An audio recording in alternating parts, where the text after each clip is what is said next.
अब हम आ गए हैं हमारे डेमोक्रेसी के चैप्टर का नेक्स्ट पेज 86 एंड 87। ये थोड़ा सा बोरिंग होने वाला है, तो आप लोग बोर ना हो उसके पहले मैंने ही मेहनत कर लिया है। मैंने उसको पढ़ लिया है और उसमें से जो सबसे ज्यादा इंपॉर्टेंट चीज, जो सबसे ज्यादा क्रीम क्रीम है, वो आपके सामने मैंने इस व्हाइट बोर्ड पे पेश कर दिया है। आपको ऐसे कुछ समझ नहीं आएगा। चलो मैं आपको स्टार्ट करता हूँ। जो हमारा नेक्स्ट टॉपिक है, various theories and concept of democracy. अब जो ये डेमोक्रेसी का कॉन्सेप्ट है, ये अभी नहीं आया है जब ब्रिटिशर्स आए थे। जो ये डेमोक्रेसी, ये इस तरह का लोकतंत्र, राजतंत्र होना चाहिए, ये ग्रीस टाइम से, अरिस्टोटल्स, सॉक्रेटिस, ये बहुत बड़े स्कॉलर्स थे, बहुत ज्ञाता माने जाते थे। ये उस टाइम पीरियड से चली आ रही है कि हमें एक जो हमारा देश होना चाहिए, जो हमारा आदर्श नगर होना चाहिए, वहां पे इस तरह के नियम होने चाहिए कि सब लोग एक दूसरे की बात माने, सबके पास हक होना चाहिए कुछ भी काम करने का, फ्रीडम होनी चाहिए कि वो कुछ भी बोल सकता है। तो इस तरह के जो ये पॉइंट्स हैं, ये रूल्स हैं, ये बहुत पहले से आ रहे हैं। अब बहुत बड़े बड़े स्कॉलर्स हैं, बहुत बड़े बड़े राइटर्स हैं, बहुत विख्यात लोग हैं जो लोग अपनी थ्योरीज देते हैं। ठीक है, कि हमारा एक आदर्श नगर ऐसा होना चाहिए जिसपे सारे लोगों को हक है कि वो अपने मन से कुछ भी कर सकते हैं। अब अपनी मन से, अब मान लो कि मेरा मन करता है कि मैं अल्कोहल कंज्यूम करूं, मैं शराब पीऊं, ये तो मेरी इच्छा है ना। अब मैं ज्यादा पी लूंगा तो इसमें क्या है, नुकसान है मेरा। तो कहीं कहीं इस तरह के पॉइंट्स क्रॉस कर देते हैं, मतलब ये कहीं कहीं पे लागू नहीं हो पाते हैं। अब जैसे कि मेरी इच्छा है कि मैं बिजनेस करना चाहता हूँ, ये रूल दे दिया, तो मैंने कुछ इतना ज्यादा बिजनेस कर लिया कि मैंने एक बहुत लमसम पैसा इकट्ठा कर लिया और उसकी वजह से मोनोपोली आ गई है और मार्केट मेरी वजह से खराब हो गई है और मैं टैक्स नहीं देना पड़ रहा है मेरे को। तो इस तरह के पॉइंट्स अगर बाई चांस रख दिए जाएं, अगर सारी सब कुछ इक्वल कर दिया जाए, तो ये चीजें तो होंगी होंगी। तो इस वजह से जो ये, जैसे ये हॉब्स है, लॉक है, रूसो है, ये जो आप नेम देख रहे हैं ना, जेके, अलैक्सी, अर्नेस्ट बर्कर, ये सारे बहुत बड़े स्कॉलर्स हैं जो लोग अपनी अपनी थ्योरीज देते हैं। इन लोगों ने अपने टाइम पीरियड में बहुत, अब मान लीजिए 200 300 2000 3000 साल पुरानी बातें हैं। ठीक है, सॉरी 2000 300 साल पहले हमारे सॉक्रेटिस वगैरह होते थे, ये आपकी 200 300 साल ऐसे आप मान लीजिए। ये उस टाइम पीरियड की बातें हैं जब वर्ल्ड वॉर हुआ नहीं था। लोग अपनी थ्योरीज देते थे, अगर वो फेल हो जाती थी तो फिर एक नई थ्योरी सामने आती थी। जैसे कि वर्ल्ड वॉर के पहले, वर्ल्ड वॉर आपको पता है ना, हमारे वर्ल्ड में वर्ल्ड वॉर 1 वर्ल्ड 2 हुआ था। तो वर्ल्ड वॉर 1 के पहले हॉब्स की और जे के लक्सी, ऐसे लोगों की थ्योरी चलती थी। लेकिन इन लोगों ने थ्योरी क्यों बनाई थी? ताकि सुख बना रहे, शांति बना रही, देश में अमल बना रहे। लेकिन उसके बाद भी लड़ाई हुई, इतना नुकसान हुआ, लाखों लोगों की जान गई। तो इसका मतलब जो ने ये डेमोक्रेसी का जो कॉन्सेप्ट दिए थे वो तो फेल हो गए ना, तो फिर उसमें कुछ चेंजेस लाने की जरूरत पड़ी। तो इस वजह से आपको मैं ये 5 जो थ्योरीज हैं अलग अलग टाइप की, और सब थ्योरीज ऐसी हैं कि सबने अपने अपने टाइम में ये चीज रिलीज की थी। जैसे कि the traditional liberal theory of democracy, second number पे है the pluralist theory of democracy, फिर है A-list theory and approach of democracy, फिर है the Marxist theory and approach of democracy, the socialist theory and approach of democracy.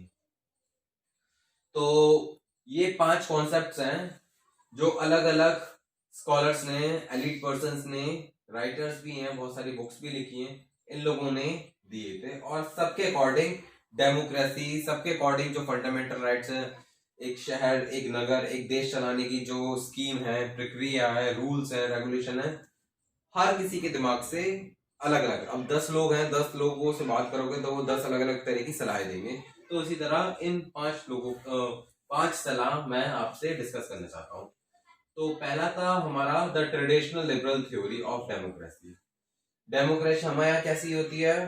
Political होती है। तो ये है ट्रेडिशनल एंड लिबरल थ्योरी। ये थ्योरी दी थी हॉब्स, लॉक एंड रूसो। अब ये लोग कौन है, क्या है, ये आप लोग मत जानिए, और बस आप इनके नाम याद कर लीजिए। जैसे हमारे यहाँ स्वामी विवेकानंद जी हैं, डॉक्टर राजगोपालाचारी जी हैं, महात्मा गांधी हैं, इस तरह के लोग हैं हमारे। ये कौन है, राइटर्स एंड स्कॉलर्स हैं जिन लोगों ने दुनिया भर का भ्रमण किया है और किताब लिखते हैं, अपने एक्सपीरियंस शेयर करते। तो उसी तरह ये फॉरेनर्स लिटरेचर्स और इन पे बहुत काम किया है, और इन लोगों ने अपनी काफी सोच और इनके अकॉर्डिंग देश कैसा होना चाहिए, देश में किस तरह के नियम होने चाहिए वो डिस्कस किया था। तो इन लोगों के अकॉर्डिंग ये जो थ्योरी थी, ये वेस्टर्न वर्ल्ड में, यानी कि हमारा कहते हैं ना वेस्टर्न वर्ल्ड, बोले तो अमेरिका, यूरोप, इस साइड में ये वाली जो स्कीम थी, जो ये पॉलिसी थी, चली गई थी। ठीक है, तो ये पॉलिसी थी लिबरल पॉलिटिकल थिंकिंग। इन लोगों के अकॉर्डिंग क्या था, ये लोग फोकस करते थे कि individual happiness, liberty, rights and majority. यानी कि मैं आपको समझा देता हूं, इन लोगों के अकॉर्डिंग डेमोक्रेसी में जो इंडिविजुअल हैप्पीनेस है, यानी कि जो एक इंसान की, जो एक मनुष्य की जो खुशियां हैं, जो डिजायर्स हैं, वो चीज पे ये ज्यादा तवज्जो देते थे बजाय देश के। इनके अकॉर्डिंग ये था कि एक इंसान की सारी इच्छाएं पूरी होनी चाहिए। ठीक है, एक इंसान बिल्कुल बाउंडेड नहीं होना चाहिए, उसके हाथ खुले होने चाहिए, वो चाहे जो करे। जैसे कि मेरे पास इतनी आजादी है, अगर मैं मरना चाहूं तो मुझे कोई रोकेगा नहीं, ये मेरी इच्छा है। ये लोगों के अकॉर्डिंग होती थी। तो इस तरह के कुछ क्रॉस क्वेश्चंस हो जाते थे, जिसकी वजह से इनकी थ्योरी को फॉलो नहीं कर सकते। जबकि ये लोगों ने कुछ अच्छी चीजें अच्छी पॉइंट्स भी दिए हैं, लेकिन कुछ ज्यादा आजादी दे दी है। तो हमारी जो पॉलिटिकल, जो आज की प्रेजेंट हमारी कॉन्स्टिट्यूशन है, इसमें हम लोगों ने ज्यादा राइट्स भी नहीं दिए हुए हैं, ज्यादा हक भी नहीं दिए हुए लोगों को, और ज्यादा हक छीने भी नहीं। हमने बिल्कुल बैलेंस करके रखा है। जो हमारा कॉन्स्टिट्यूशन ऑफ इंडिया है, उसमें सारी चीज बैलेंस्ड है। आप इंडिया में सुसाइड करके देखिए, आप पे फाइन लग जाएगा। बाई चांस पता पड़ जाए कि इंसान सुसाइड करने वाला है, तो तुरंत फाइन लग जाएगा। लेकिन इनके अकॉर्डिंग सुसाइड करना भी मतलब बहुत अच्छी बात है, क्योंकि ये इंडिविजुअल हैप्पीनेस है, मेरी मर्जी है। तो ये लोग क्या करते थे, मेजोरिटी को ज्यादा इंपॉर्टेंस देते थे। फॉर एग्जाम्पल, जैसे कि कुछ 50-100 अमीर लोग या फिर बड़े लोग, वो लोगों ने मिलकर कहा कि यहाँ पे मंदिर बनना चाहिए, तो हाँ बिल्कुल बनना चाहिए, क्योंकि मेजोरिटी बोल रही है। लेकिन अपने ऐसा नहीं होता, मेजोरिटी कुछ भी बोलते रहे, हमें उससे फर्क नहीं पड़ता। यहाँ पे वही होगा जो कि गवर्नमेंट चाहती है। जैसे कि फॉर एग्जाम्पल, बहुत अच्छा एग्जाम्पल मेरे को याद आ गया, जैसे कि आपने रेप केस सुना ही होगा। वहां पे जो अपराधी पकड़ा गया था, तो पूरी इंडिया क्या चाहती थी कि उसको फांसी चढ़ानी चाहिए, नहीं उसके साथ ऐसा होना चाहिए, इसको काट देना चाहिए, इसको जला देना चाहिए। बहुत तरह के लोग इस अपने अपने व्यूज दे रहे थे। अगर ये ट्रेडिशनल लिबरल थ्योरी के अंदर आते, तो सच में उसके साथ ऐसा ही होता। लेकिन हम क्या है, लोकतंत्र, हमारा क्या है, पॉलिटिकल डेमोक्रेसी। हम उसको वही सजा देंगे जो एक रेप के लिए बनाई गई है। एक रेप के लिए किसी इंसान ने किया है, तो उसको 2 साल, 3 साल या 12 साल की सजा है, जो भी है, वो दी जाएगी। भावुक होके कोई जज अपना डिसीजन नहीं देख सकता कि नहीं उसको गोली मार देना है, ऐसा हो नहीं सकता। ठीक है, जबकि मैं भी एक इंसान हूँ, इंसानियत के नाते मेरे को भी गुस्सा आता है, तो मैं चाहूंगा कि ऐसे इंसानों के साथ इतना गंदा ही होना चाहिए। बट जो कानून, कानून में जो नियम लिखा हुआ है, तो सरकार उसी टाइप से, उसी हिसाब से ही काम करती है। समझ आया? चलिए मैं अब आपको बताता हूं सेकंड पॉइंट।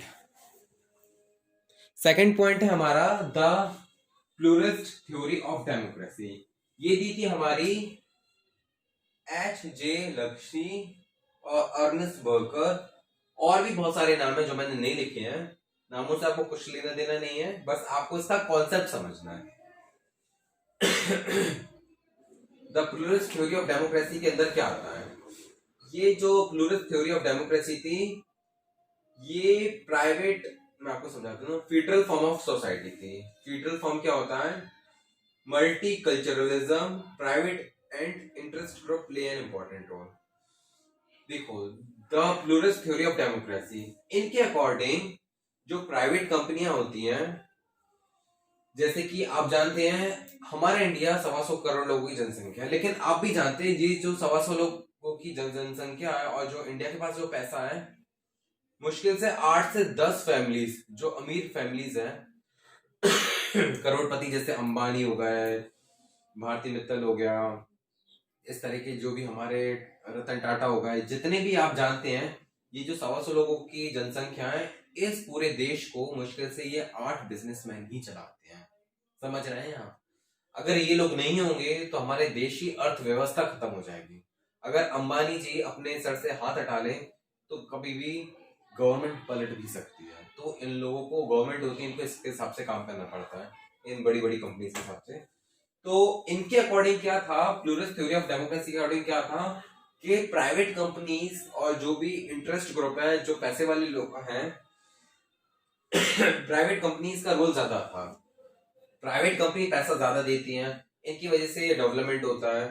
ठीक है, तो इनके अकॉर्डिंग ही रूल्स बनाने चाहिए। ठीक है, और इनका तवज्जो भी बहुत ज्यादा था।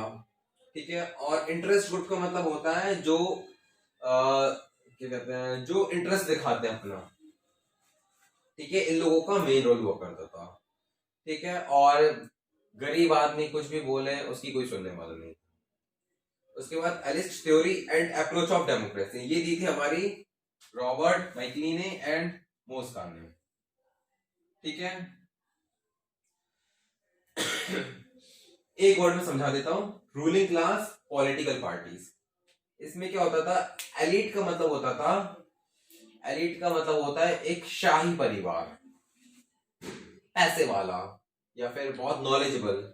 इनके अकॉर्डिंग क्या होता था, जैसे कि एक राजा है, वो ऑलरेडी बहुत बुद्धिमान है, तो उसके पास ऑलरेडी इतनी शक्ति है, इतनी अकल है कि वो एक देश को बहुत अच्छे से चला सकता है। तो उसके पास हक है सारे रूल्स एंड रेगुलेशन बनाने का, सारे डिसीजन लेने का, जजमेंट देने का। तो रूलिंग क्लास जो होगी वही पूरा राज करेगी, मतलब वही राजा का बेटा ही राजा बनेगा।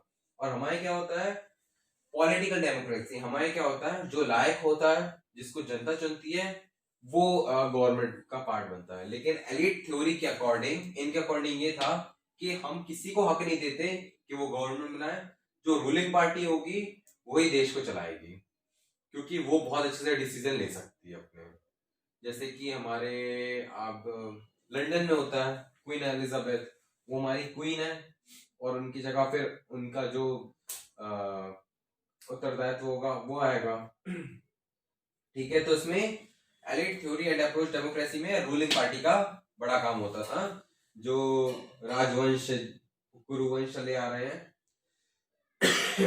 राजा का बेटा फिर उसका बेटा, उस टाइप से काम होता था। और ये थ्योरी इन्होंने ही दी थी कि ये ऑलरेडी इतने इंटेलिजेंट है, इतने वाइस हैं, और जो गरीब आदमी है, जो नॉर्मल आदमी है, एक आम इंसान है, उसके पास इतनी समझ नहीं है कि वो गवर्नमेंट में आए और देश को चला पाए, अपने समाज को विकसित कर पाए। तो ये काम राजा महाराजाओं पे ही छोड़ देना चाहिए, जो रूलिंग पार्टी है, रूलिंग क्लास है। उसके बाद फोर्थ पॉइंट क्या है हमारा, फोर्थ पॉइंट है हमारा the Marxist theory and approach of democracy. ये दी थी हमारी curl marks and Marxist. Marxist theory एक बहुत बहुत फेमस क्रांतिकारी थे, रशिया में, जर्मनी में, बहुत मतलब इनकी वजह से आंदोलन हुए। इनका मतलब था पीपल्स डेमोक्रेसी, यानी कि जो जनता है वही मालकिन है, जनता चाहेगी वैसे ही होना चाहिए। ठीक है, मतलब सारी, मतलब इन्हें सीधी सी बात है कि प्राइवेट कंपनियों का काम तमाम कर दिया था, यानी कि ये प्राइवेटाइजेशन नहीं चाहते थे, सारी चीजें जनता का ही होना चाहिए, कोई भी चीज खुद के नहीं खरीद सकता, सारी चीज सार्वजनिक यूज पे ही की जाएंगी। पॉलिटिकल पब्लिक डेमोक्रेसी का मतलब ये होता है, जैसे कि फॉर एग्जांपल प्राइवेट रेलवे हो, या आपका ट्रैवलिंग हो, या स्कूल हो, या हेल्थ हो। जैसे यहाँ पे प्राइवेट स्कूल, प्राइवेट हॉस्पिटल बनाने की कोई जरूरत नहीं थी। यहाँ पे जो भी हॉस्पिटल बना जाएगा उसमें पब्लिक की ही हेल्थ केयर पे ध्यान दिया जाएगा। ठीक है, आप प्राइवेट, आप हॉस्पिटल में चले जाइए, आपके मतलब कितना खर्चा आता है, लोग अपना इलाज नहीं करवा पाते हैं। तो पीपल्स डेमोक्रेसी, मैं आपको सिंपल लाइन में बता दूं, सारा सब कुछ पीपल्स के लिए किया जाएगा, जो जनता है वही मालकिन है, और सारी चीजें एक कोऑपरेटिव तरीके से रहेंगी। मैं आपको समझा देता हूँ। कि यहाँ पे प्यूपल ही राजा है, प्यूपल ही पैसे इकट्ठा करके, फंड इकट्ठा करके स्कूल बनाएगी, हॉस्पिटल्स बनाएगी, जो भी डिपार्टमेंट्स हैं जिसमें लोगों को जरूरत है। जैसे कि यहाँ पे लोगों को घर बनाना है तो सब लोग मिलके मेहनत करेंगे और मिलके अपना घर बनाएंगे। जैसे लोगों को खाना खाना है तो मिलके अपनी फसल करेंगे। ऐसा नहीं कि एक कोई आदमी के पास 200-300 बीघा जमीन है और वो राजा है और वो अपना गेहूं बेचता है। यहाँ पे सब लोग राजा हैं, यहाँ पे किसी को हक नहीं है कि इतनी बड़ी प्रॉपर्टी खरीद ले। सब मालिक है उसी के, सबके पास इक्वली प्रॉपर्टी बटी हुई है और इक्वली अपना कंट्रीब्यूशन देते हैं। तो इससे क्या होता है कि हर कोई बराबर पे, कोई सबसे ज्यादा अमीर नहीं, कोई गरीब नहीं है, यहाँ पे सारे लोग बराबर है। जैसे कि आज की डेट में हमारी स्वीडन है, फिनलैंड है, ये हैप्पीएस्ट कंट्रीज की कैटेगरी में आती है। जब भी आप हैप्पीएस्ट कंट्रीज के इंडेक्स देखेंगे तो ये इसलिए आती है क्योंकि ये लोग, वहां पे आपको एक भी गरीब नहीं मिलेगा, क्योंकि ये लोग जितना भी पैसा होता है पूरा पब्लिक में बांटते हैं। वहां पे एजुकेशन फ्री है, हेल्थ फ्री है और कॉलेज फ्री है, बहुत सारी चीजें हैं, बहुत सारी फैसिलिटीज हैं। ठीक है, तो ये मार्क्सिस्ट का कहना था और ये भी फेल हुई क्योंकि अगर सब कुछ ऐसा हो जाएगा तो फिर देश आगे नहीं बढ़ पाएगा, डेवलपमेंट नहीं हो पाएगा, इंडस्ट्रियलाइजेशन नहीं हो पाएगा, वो वही चीज वहीं के वहीं रह जाएगी। फिर एक हमारी लास्ट थ्योरी थी, the socialist theory and approach of democracy. Socialist theory में क्या था, फ्रीडम ऑफ पर्सन पे भी ध्यान रखना था और इकोनॉमिक इक्वालिटी पे भी। यहाँ पे ऐसा था कि इंसान की फ्रीडम भी बरकरार रही जाए लेकिन एक हद तक, पूरी नहीं। और जो इकोनॉमिक इक्वालिटीज हैं, जैसे कि किसी पे ज्यादा पैसा है, किसी पे कम पैसा है, जो लैंडलॉर्ड एंड फ्यूडल लॉर्ड्स वाली आपने स्टोरी सुनी होगी। फ्यूडल लॉर्ड्स क्या करते थे कि एक जमींदार होता था और वो ही मालिक हो जाता था, फिर वो अपने नीचे कुछ लोगों को रखता था जो पूरा काम करते थे और जमींदार उससे पूरा रेवेन्यू इकट्ठा करता था। एक बहुत बड़ा कॉन्सेप्ट है। तो the socialist theory and approach of democracy में हमें क्या था, लिबरल एंड मार्क्सिस्ट थ्योरी का मिश्रण है ये। इसमें क्या है कि एक ऐसा प्लेस होनी चाहिए जनता के पास, सोसाइटी के पास, जहाँ पे सोसाइटी के पास हक भी है, अपनी फ्रीडम उसके पास पर्याप्त है पूरी, वो कुछ भी कर सकती है, अपने हिसाब से पढ़ सकती है, लेकिन ये नहीं कर सकती कि सुसाइड कर सकती है। पूरी फुल फ्रीडम नहीं, कुछ हिस्से तक है जो हमारे पास फंडामेंटल राइट्स है, अब वो मान लीजिए। और इकोनॉमिक इक्वालिटी को भी मेंटेन करके रखना पड़ेगा। मतलब यानी कि प्राइवेटाइजेशन ऐसा ना हो कि अपना साम्राज्य फैला दें और सारा सब कुछ अपने अंदर कर लें। उसकी भी एक लिमिट रहनी चाहिए। ठीक है, तो अब हमने क्या पांचों कॉन्सेप्ट पढ़ लिए। ट्रेडिशनल थ्योरी का पढ़ा। ट्रेडिशनल थ्योरी में क्या था कि इंडिविजुअल हैप्पीनेस के ऊपर बात की थी। ट्रेडिशनल थ्योरी में हमने इंडिविजुअल हैप्पीनेस की बात की थी कि इंसान के पास पूरे हक होने चाहिए, भले वो सही हो, जायज हो, नाजायज हो, सब चलेगा। प्लूरल थ्योरी में हमने क्या पढ़ा था कि प्राइवेट कंपनीज और जो पैसे वाले ग्रुप हैं उनका ज्यादा बोलबाला रहेगा। एलिट थ्योरी में क्या पढ़ा था, जो रूलिंग क्लास है, जो कि राजा है, उसके पास ऑलरेडी तो दिमाग है कि वो अपने हिसाब से रूल्स बना सकता है, जजमेंट दे सकता है, फैसले सुना सकता है, तो उसी को ही फॉलो करना चाहिए और वही देश को और हमारे समाज को आगे बढ़ाए। ये थी हमारी एलिट थ्योरी। मार्क्सिस्ट थ्योरी का कहना था कि जनता ही राजा है, जनता जनार्दन के हिसाब से काम करनी चाहिए, सारी चीजें पब्लिक होनी चाहिए, सोशल होनी चाहिए, प्राइवेट कुछ भी नहीं होना चाहिए, इनका ये कहना था। और the socialist theory of approach and democracy में क्या था, लिबरल एंड मार्क्सिस्ट, ये दोनों का मिश्रण है जिसमें इंसान की फ्रीडम पे भी मैटर करता है और इकोनॉमिक इक्वालिटी भी रहनी चाहिए, दोनों चीज बराबर से होनी चाहिए। जो ये सबसे ज्यादा बोरिंग पार्ट था वो मैंने आपको अपनी तरफ से बहुत बहुत बहुत इजी वे में आपको समझाने की कोशिश की है। ठीक है, चलिए अब हम आगे बढ़ते हैं।